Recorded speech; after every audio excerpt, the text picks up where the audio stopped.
Tonight, the battle of ideas that still divides our world.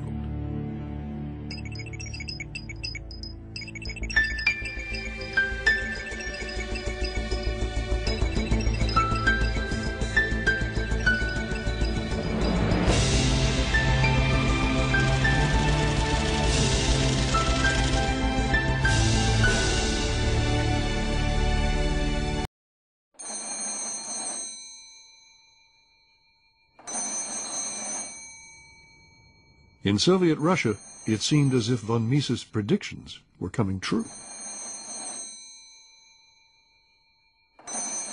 Lenin had abolished what he saw as the chaos of free markets.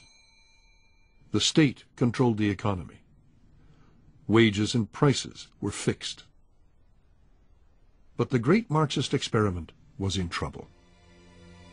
Lenin had an economic disaster on his hands. Soviet Russia was a grim place, haunted by cold, famine, hunger, and death. Lenin knew that he needed a different kind of policy, and he instituted what became known as the new economic policy. Lenin says farmers can sell their own goods and own their own land. He says that small businesses can operate, and you start to get an economic revival. Well, his comrades on the left attacked him viciously for selling out the principles of Bolshevikism and Marxism. And Lenin, who by this time had already had a stroke, was not well, nevertheless pulled himself up on the platform for one of the very last times in his life. And he was still the old Lenin. He was vitriolic, he was sarcastic. His critics, he said, were fools, were stupid, because the state, the government, the Bolsheviks would control the overall economy. Steel, railroads, coal, the heavy industries, what he called the commanding heights of the economy.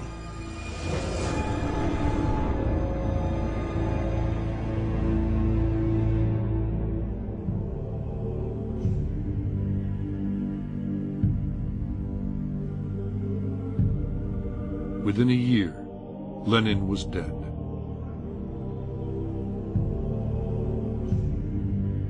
The mourners at Lenin's funeral believed that history was on their side. And in less than 30 years, not only Russia, but Eastern Europe, China, more than a third of humanity would be living according to the economic tenets of Marxist-Leninism. Lenin's successor would tighten the Communist Party's iron grip on the commanding heights of the economy.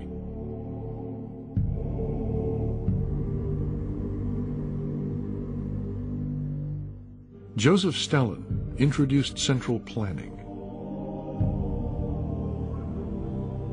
Under him, the Communist Party planned and managed every aspect of the economy. While communism seemed to be forging ahead, capitalism looked to be doomed.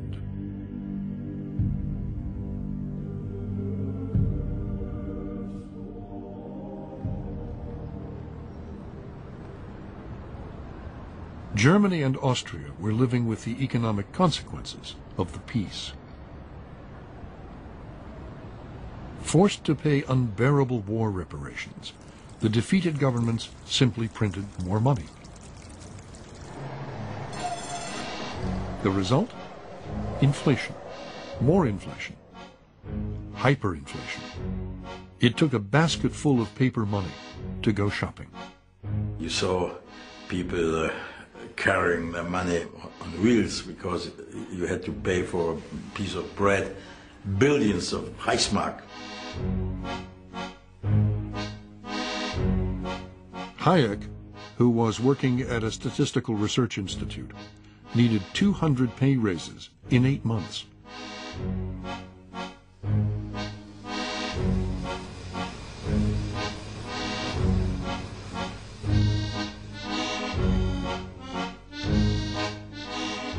Money was cheaper than wallpaper. Million-mark notes lit stoves. Shoes that cost 12 marks in 1913 sold for 32 trillion marks in 1923. In Hitler's favorite beer keller, a glass of beer cost 1 billion marks.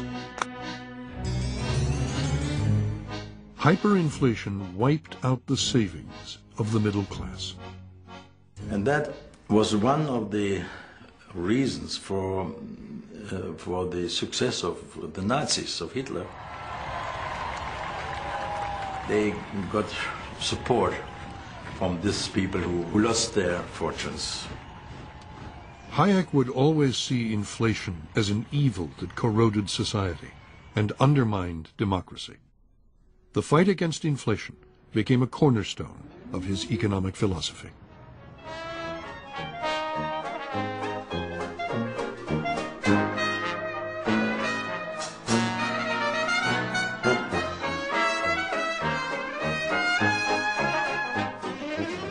During the 1920s, while Europe was continuing to suffer the wounds of the First World War, in American cities at least, it was a boom time. Americans were spending money, they were dancing, they were partying, they were buying cars, they were buying bathtub gin, and they were buying stock, lots of stock. The stock market, the New York Stock Exchange, had become a national pastime, and Americans couldn't get enough of it.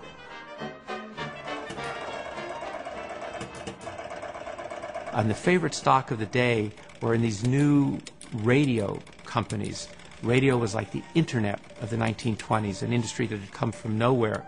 And the number one glamour stock was RCA, which in just a few years went from $1.50 a share to $600 a share.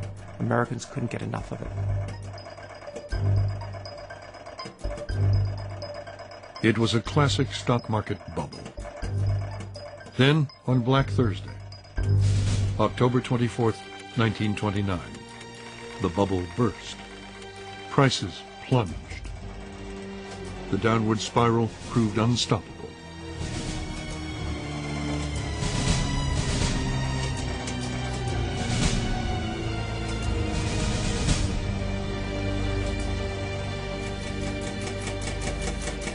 Eight hours after the market had closed, the ticker tape machines were still tapping out the bad news. The stock market crash started America's slide into despair.